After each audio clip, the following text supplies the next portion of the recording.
loud. All right, and we are live. So thank you, Kaleb, for joining me today. Kaleb is one of our information security students. He'll be graduating this coming December and has graciously offered to give some of his time today to tell us more about his experiences going through the Information Security MBA at JMU.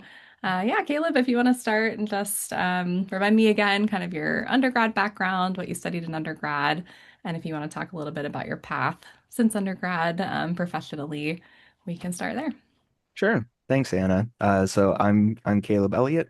I am a security analyst for Daikin Applied Americas, Inc. They are one of the largest industrial HVAC manufacturers in the US. Um, I've been working in information security for a little over 3 years now. Um, I completed my undergrad at Utica College, now called Utica University in Utica, New York. I earned my bachelor's degree in cybersecurity with a concentration in cybercrime and fraud prevention. I also minored in fraud and financial crime investigation. Uh, after after I finished undergrad, I moved from my small central New York town to Harrisonburg because that's where my father was living and working at the time. Shortly after moving in with him, I started working at Daikin. My dad was also working at Daikin at the time, so he helped me get my foot in the door there. I had initially accepted a contract position with the manufacturing maintenance department, helping them stand up a new computerized maintenance management software, a work order software.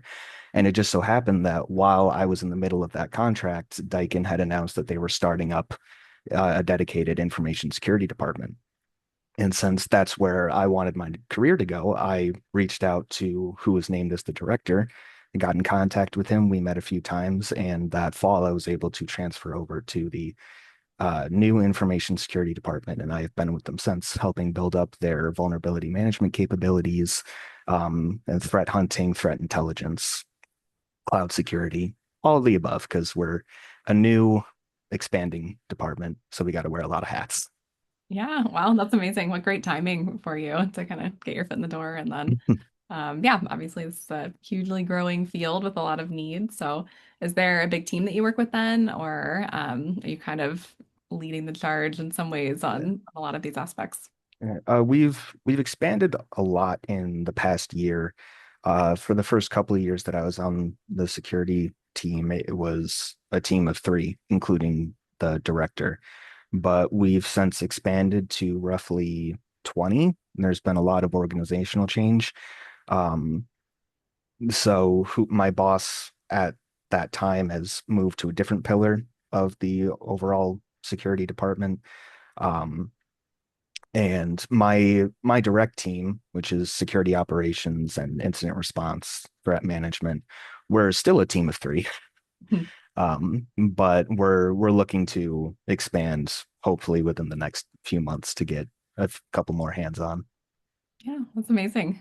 Um, Yeah. Oh my gosh, my next question completely left my mind, but no, that sounds like really, really cool timing. So yeah, so at what point in that journey did you decide an MBA would be something else you wanted to take on and kind of helpful in your overall path?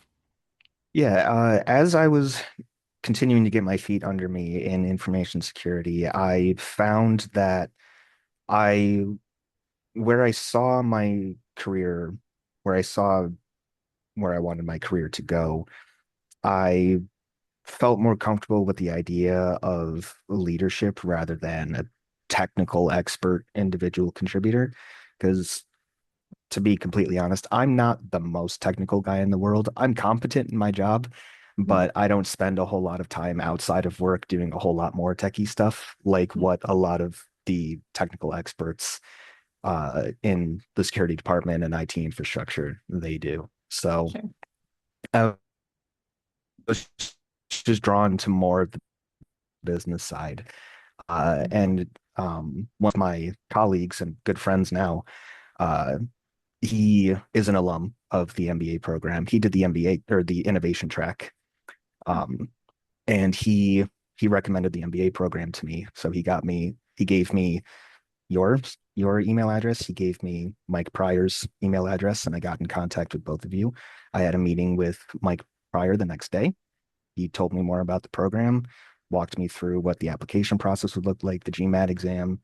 He gave me a whole lot of helpful resources, and I decided to just go for it. I didn't really have any other prospective universities or programs to go for. It was because I lived in Harrisonburg. I was just like, JMU makes the most sense. Yeah. And I'm grateful to have been accepted. Yeah, that's awesome. Well, we've been lucky to have you as part of the program, and I'm glad to, yeah, I'm excited to hear how it's kind of helped you in the almost 2 years now you've been going through it. Your background is great right now. So for anybody watching who is not JMU undergrad, this is an awesome shot of our football stadium. The business building is right at the top of the screen, just behind. So that is where our program is based. My office is in there. So.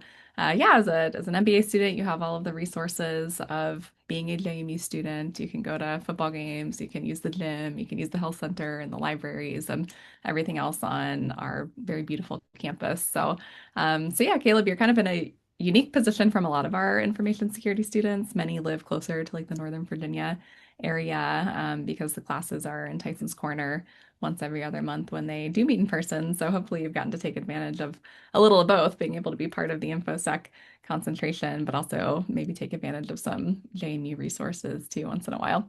Yeah, absolutely. I've made a lot of use out of UREC. Yeah, it's So, an amazing facility. Uh, Super cool. Yeah, well, kind of going along with like this path to start grad school, people are in a big range of positions where they're just maybe 2 to 5 years out of undergrad. Some people might be have 20 or more years of experience under their belt by the time they're considering the MBA path as like the next step in their professional journey. From your perspective, what was it like going back to school? Kind of you'd graduated, you moved, getting used to this new area, new job. Um, how was it like to kind of start into adding academics on top of that?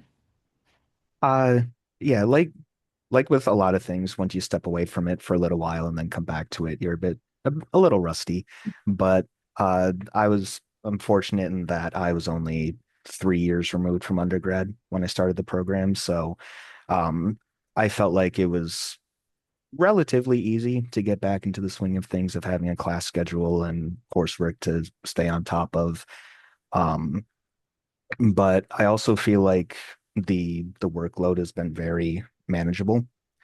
Um, but I'm also somebody who lives alone. I don't have a spouse or children to worry about. But that said, I do also think that the program offers a good work-life balance, being a part-time program, because it understands that its students are full-time working professionals. A lot of them do have spouses and children of their own.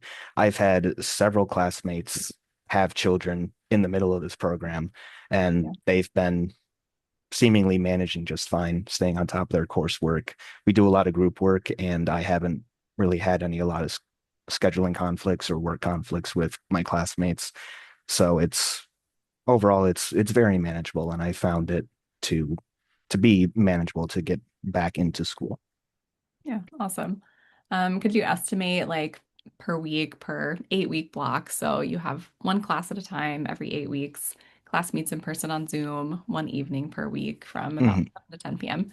Then you have those bi-monthly in-person sessions too. So do you have any sense of like how much time in a given week? I know it varies a lot depending on the time in the semester, but yeah, how much time do you spend on it? Yeah. Outside of the 3 hour class sessions in the week, it depends heavily on the course as well. Um, but on average, I would estimate maybe 6 to 8 hours a week I'm Mhm. spending outside on doing reading assignments or writing a case study or a paper. Yeah. Um, I'm in a position where I can just save most of my work for the weekend. It's Mhm. manageable. So yeah, I'm not spending a whole lot of time. It doesn't consume my outside of work life. Yeah, good. Good to hear.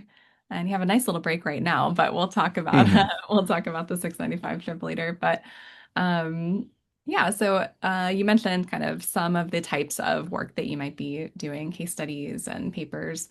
Can you elaborate a little bit more on like what the expectations are in some of your classes? Like what kind of deliverables do you typically do? Weekly assignments, semester-long projects, that kind of thing. Yeah, I can say like I think of the last course that I took, which was supply chain management and logistics. Most of our work was essentially just reading case studies. Um, and then we would discuss them in class. We'd break out into groups together to answer a few questions, and that would be our submission for the week.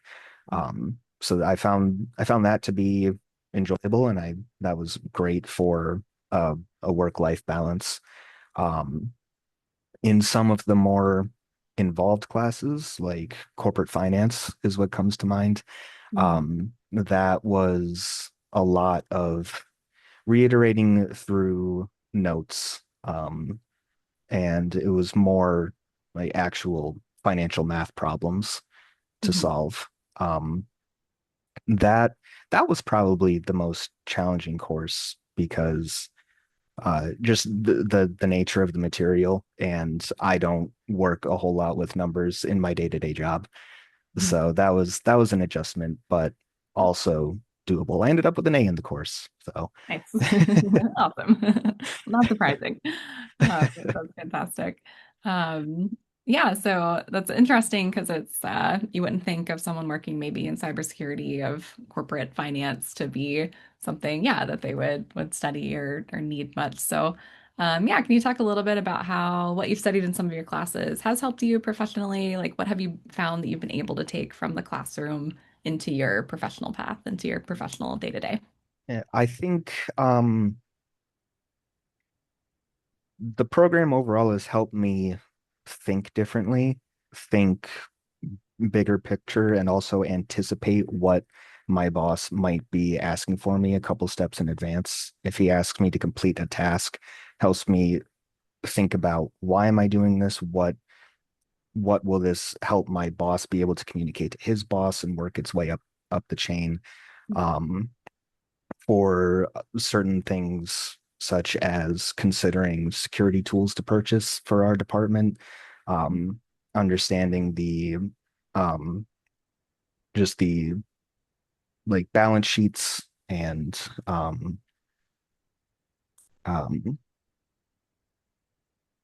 sorry, totally lost my train of thought there. Yep. Um, It doesn't have to just be the finance class, but like any of the other, I don't know if you've taken organizational behavior yet, or kind of any of the other yes. more kind of business management based classes that have less of the InfoSec component. hmm Um, yeah, I did take organizational behavior. I really enjoyed that class. The books that we read for that course were really enjoyable, especially Creativity Inc., written by the former president of Pixar. Oh, cool. Um, yeah, he talked about his experience at Pixar and what he called the brain trust, which was essentially all the different animators getting together to um, directly be able to give each other feedback without any fear of judgment.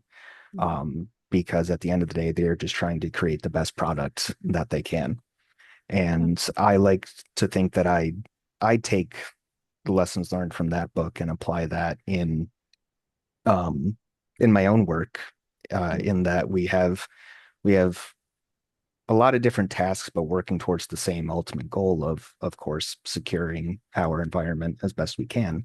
Um, and I think my boss does a good job of like letting there be letting it be known that there isn't going to be any judgment. If you don't know something, come ask. He can explain it. Um, and I think just by virtue of working towards an MBA, it's helped signal to my boss that I'm invested in my career, in my future, and just a path forward. And he's very cognizant of that and works with me to understand what I'm doing in class and how he can help me with that in my work. Yeah, that's awesome. I was going to ask next if you had like support, at work, if they were encouraging of you doing this and taking this on, and if hopefully you see that opening some doors in the future for more growth opportunities there. That's great. Yeah. Yeah, very cool. And so, yeah, right now you have a little break from the weekly meetings because you were able to go on our 695 international trip. So that's an option in the second year for all of our MBA students to travel abroad in March for about 8 to 10 days. This year we went to South Korea and Taiwan. So we did some business visits during the week that we were there and lots of fun cultural experiences. So would love for you to share a little bit about your kind of post-trip thoughts on that and the business visits and how did that fit into like your MBA classes so far? Like, were you able to bring home any takeaways from that? hmm Yeah, the international trip was truly the trip of a lifetime. I'm so grateful and glad that I was able to go on that trip, experience a new country, a new culture. Um, I think the business visits were very interesting, especially Samsung. I think that was probably my favorite visit. Getting to speak with Jae-woo Park about um, the history of Korea, South Korea after the Korean War, and how it's built itself up from being one of the poorest nations in the world to being, I think, the 13th largest economy in the world. Mm. Um, and telling us about Korean consumer culture and business culture. Um, I can say that I was already somewhat familiar with the business culture in that I noticed similarities between Korean business culture and Japanese business culture. And I'm familiar with Japanese business culture because Daikin is owned by a Japanese Oh, company. okay, cool. Um, so I was familiar with the more long-term strategic planning versus in the US, a lot of business culture is more reactive and quarter to quarter instead of thinking longer term. Mm. Um, I thought the consumer culture was really interesting. I believe he described it as poly poly. That's Mhm. PPALLI or hurry hurry, Ah. in that fast, efficient, high quality service is the standard and expectation. Mhm. Um, where like if you were to order something online at midnight, you could expect it at your door by sunrise the next day. Wow. Um, I got to see that a bit in Korea when I ordered a taxi, and during one of our free evenings, it got to the hotel in 2 minutes. Um, I was like, I could get used to this poly culture. Yeah. Um, and thinking again about the Samsung visit, of course, what was fresh in my mind was the supply chain management course that I took just prior to the trip. And hearing about how dependent Samsung and South Korea in general is on imports because they don't have natural resources of their own. They have plenty of human capital, um, but they need to import essentially all the materials that they use for everything, and how they're impacted by geopolitical relations and tensions, tariffs.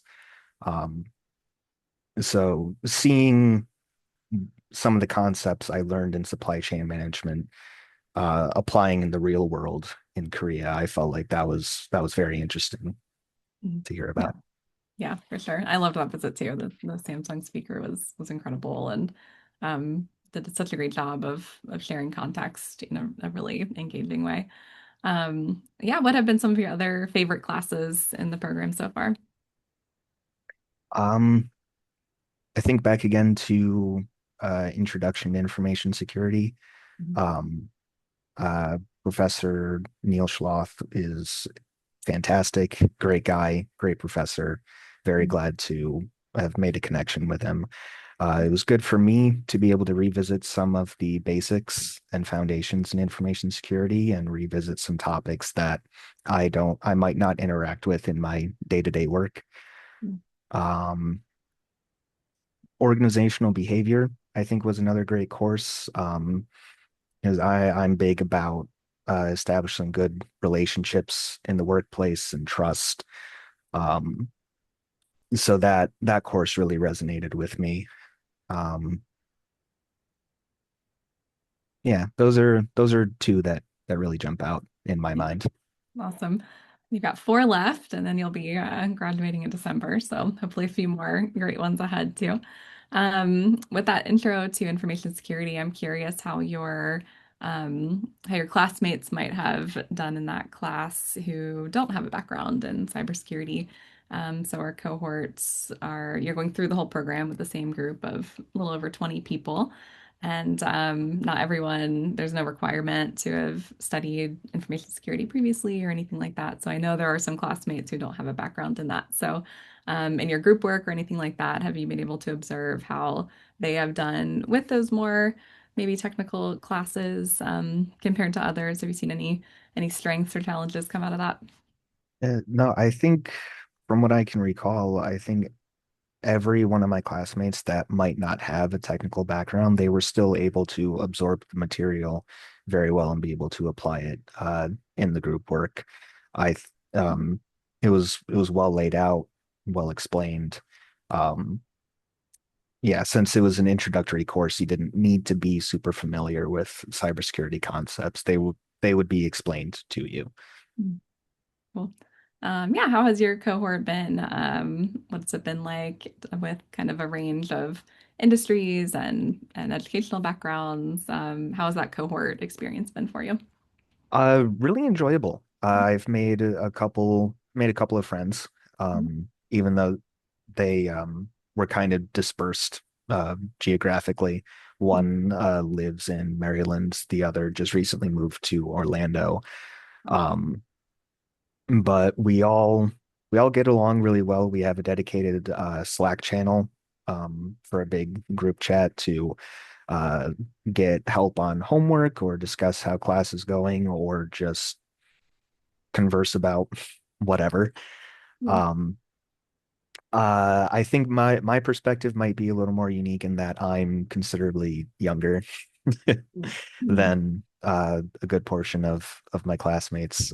Mhm. A lot of them like they have children and families of their own, so Mhm. um, but yeah, I think we're all very comfortable with each other at this point into the program. We crack jokes a lot. We laugh a lot together. It's so the in-person sessions especially are really enjoyable to be able to see each other again in Yeah. person and catch up. It's Yeah. it's a good time. Yeah. Awesome. And yeah, classes will be starting up again, I guess, in about 3 weeks. So you get to see everybody again next month up in Tyson's. Uh, Mhm. Yeah, so my next question, because information security isn't a necessarily common focus within an MBA. So the program is foundationally a master's in business administration. Most of the classes are kind of more themed towards business management or finance and things like that, with a handful of information security focused classes. So in your experience, what do you think makes the information security concentration unique from just another MBA? Hmm. Um, I'd have to say again that it's welcoming towards those that might not have an InfoSec or IT background. Um, because again, several of my classmates don't work in security. Some work in sales, some work in entrepreneurship, some work for the JMU Police Department. Um, so there's a wide variety of backgrounds that I learned together with. Um, and I'd say that it helps bridge the gap between information security and business. It helps uh, information security professionals better understand how their work impacts the business as a whole. And I think it also helps those that might not work in information security full time understand the value that InfoSec brings to a business. I feel like a lot of businesses, a lot of executive leadership might see information security as just a cost center. Um, and not something that generates revenue. And while it might not directly generate revenue, it protects the revenue that is generated. Yeah. Yeah, I think for those that aren't security focused in their career, it helps them see the value of InfoSec. Yeah, awesome. That's a really cool perspective. And I think will only be more and more needed. I think, it kind of seems like when the internet first kind of blew up and every company started adopting it, there was this urgent need for information security, and then maybe people got a little comfortable. But now with AI, it seems like that's introducing a whole new component that's going to create a lot more issues and a lot more need for people really proficient in this. So yeah, great timing for you all around, I think, with joining the program. Are there any topics we haven't covered yet that you wanted to get out before we kind of wrap up and I ask my last question? Um, I don't think so. I think I'm ready for the last question. Yeah, cool. Yeah, we've covered a lot of great stuff. Well, last thing would just be kind of your piece of advice for someone who's thinking about the program right now, or maybe they've already accepted their offer and they're planning to start in August. What piece of advice, or what is a piece of advice you would give to them? I'd have to say, I think really focus on developing relationships with your cohort, with your classmates. Um, you will learn just as much from each other as you will from your professors. Um, with there being so much diversity in the background of my classmates, it offers a lot of fresh perspectives. And they're truly great people. So developing good relationships with them will help you both professionally if you might be looking to start a job with a new company, or and even just personally. They're they're good people, good people to become friends with.